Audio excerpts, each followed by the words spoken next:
আপনার নাম? মঞ্জু সরকার। আপনার কি সমস্যা হয়েছিল? আমার সমস্যা বেশ মাঝখান ধরে পেটে একটা অল্প পেন হচ্ছিল।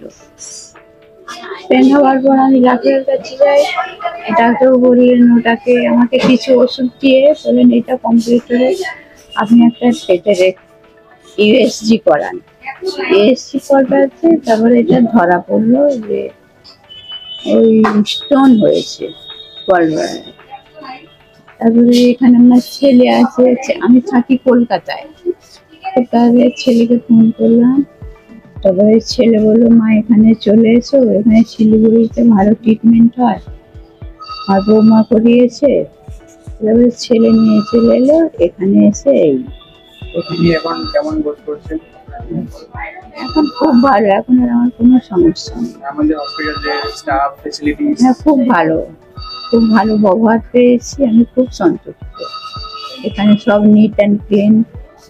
কালকেই আমি ছেলেকে বলেছি, খুব সন্তুষ্ট এখানে।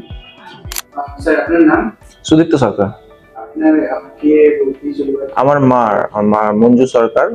ওনার গলব্লাডার স্টোন ছিল, এটা ব্যথা ছিল, তো সেজন্য ল্যাপ্রোস্কোপিক সার্জারির জন্য এখানে অ্যাডমিশন করেছিলাম।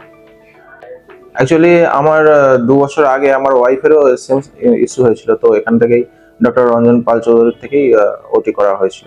তো ফেসিলিটিটা আমার ভালো লেগেছিল, সেই জন্য আমার মাকে নিয়ে এসেছি এখানে। হসপিটাল ফেসিলিটিস ওকে, আর ডাক্তার খুবই ভালো, ডক্টর পাল চৌধুরী খুবই ভালো, সেই জন্যই এখানে আসা, স্যাটিসফাইড।